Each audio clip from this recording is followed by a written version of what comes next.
So what happens is I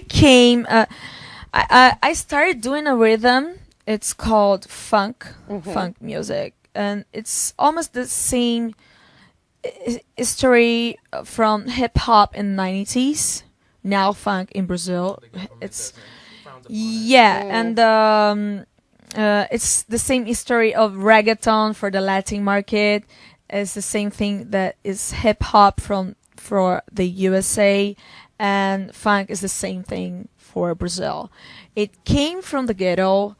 I came from this place too. I was very humble, poor, and all these kind of things. And this rhythm used to sing about guns, sex, drugs, things that people that has no education see in their lives.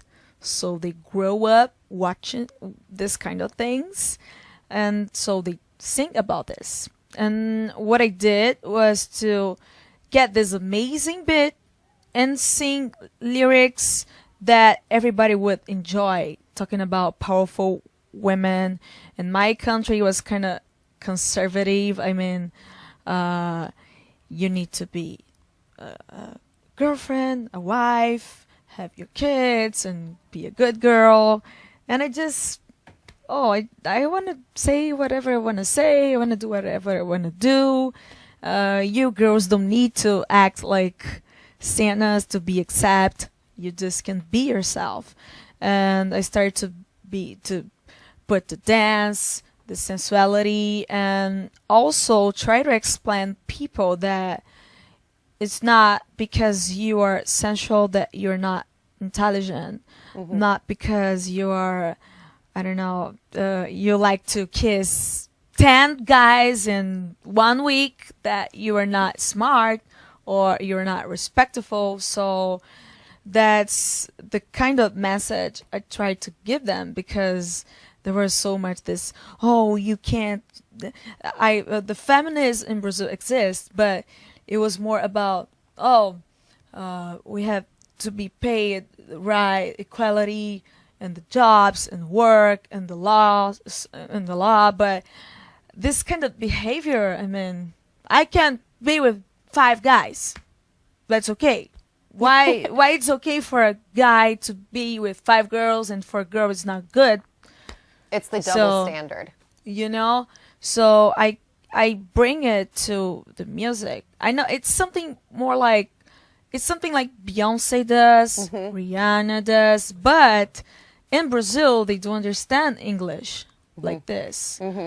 You can say bad things about Brazil that they're not gonna realize, because you really need to dedicate and to make a huge effort to learn the language. So I just did this in our language, and now they understand it.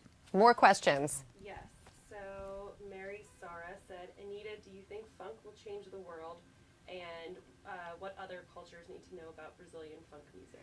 So Mary Sara, is funk going to change the world? Great question. I don't think funk is gonna change the world.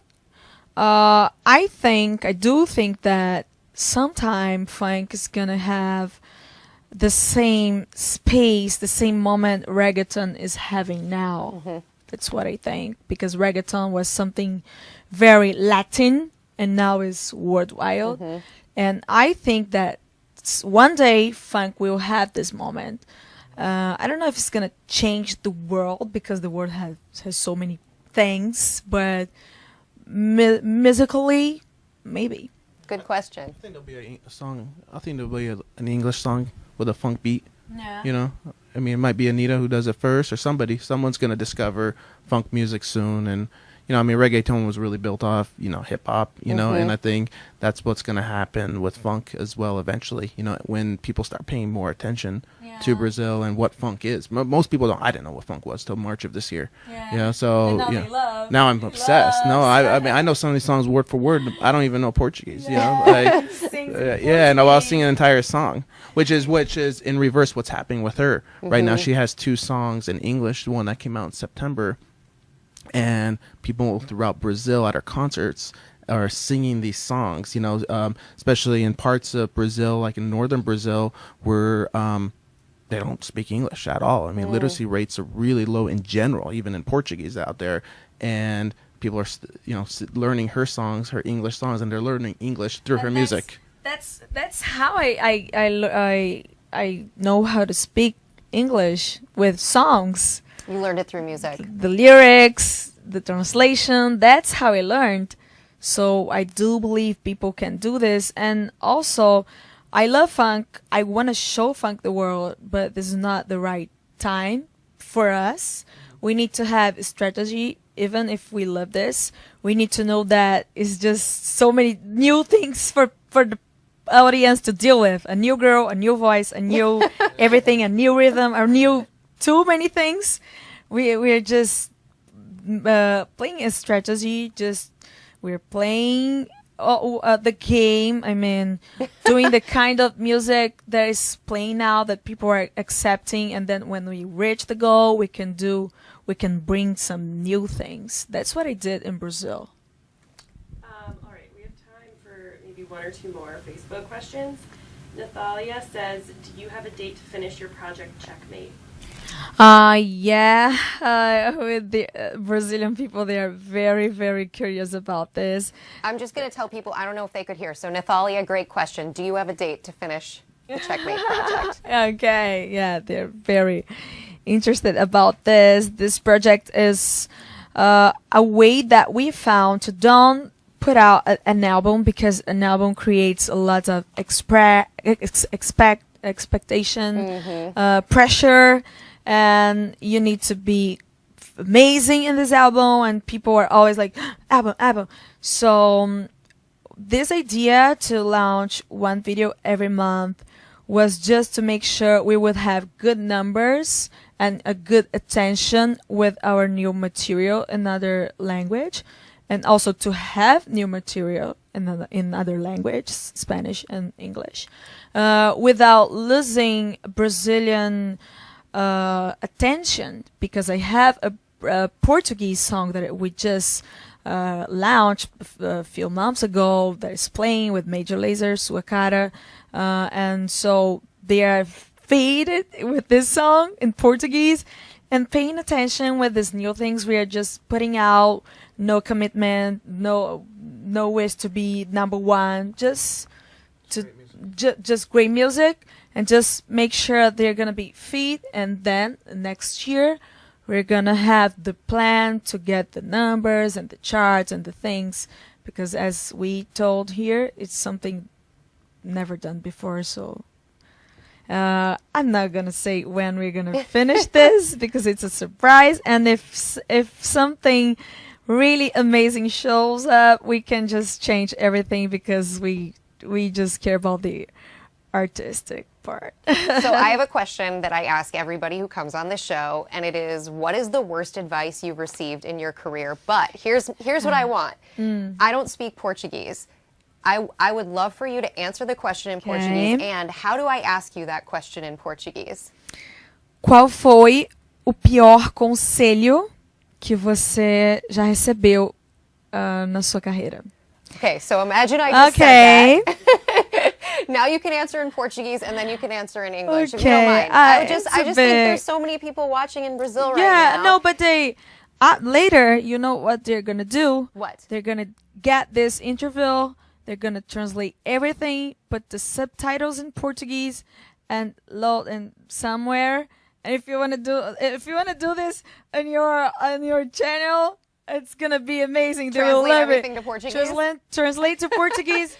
Put there, because they're gonna do it now. Let me know what you guys think in the comments. Should I be? Yeah. You can look at all of my videos online. Let me know if I should just put Portuguese subtitles under all of them. They're gonna translate everything. Put the subtitles. Put everything in the video and load so they can understand. That's what they're gonna do. That's why I'm not worrying about this. They're gonna Brazilian people. You need to know something. They always find a way. Always find a way. That's awesome. Yeah, that's why. Respect. The country has issues, but so that's why Brazilian people always find a way to make things happen. The worst advice ever was I've never in my career had help. You know, in my beginning with this prejudice with funk, people were like afraid to be by my side, to be showed up with me, because it was a bad image, you know. And later I got famous, I got big, and I decided to help a friend. Not a friend, he was not my friend. It was just a talented boy that sings funk. And I saw that guy in the internet and I said, oh man, this guy is amazing. But he was like alternative, like urban, no label, no manager, no anything. And I called him and I said, hey, let's do a tour together. He said, what, me opening your shows? I said, no, a show, me and you, like Beyonce and Jay-Z together in that tour.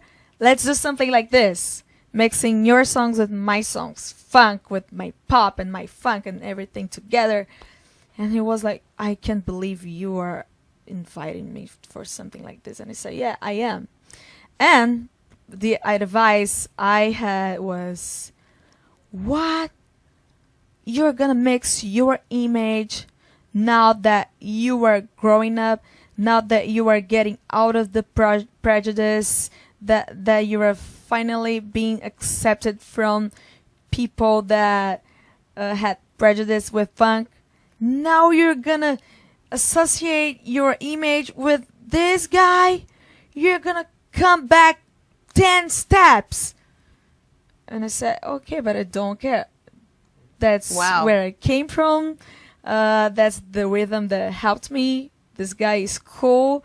I know what happens with people from favela that just don't happen anymore. Mm-hmm. Maybe she can come back to have a bad life. And if I can do it for somebody, I don't care if people didn't do it for me. I just want to do. And I had this fight with these people. I did the tour. I was my own manager. And that time, I did the tour myself. I said, I do whatever I want to do. And in the end of the day, nowadays, this guy got big in Brazil now. Everybody loves him. And I still helping people. And sometimes people are not cool with me. And sometimes I'm sad. And I don't even tell him, because now we are brothers. Mm-hmm. I don't even tell that I'm sad, but sometimes he just show up with a message, say, I'm so grateful you did this and that for me, and I have no words, and this and that. And sometimes I'm sad because of anything of life, and he just shows up being so grateful and so cool that it makes me, I don't know, I just get forced from this to work more. I don't know. That is a very powerful piece of worst and advice. It was a bad advice. Just don't help this. Don't do this. And the thing that to me is really interesting about it, most people when I ask that question, the worst advice is something that would have withheld their own career. But for you, the worst advice was not helping another person in their career. Yeah, because even today, there's some people that are not grateful, and it hurts.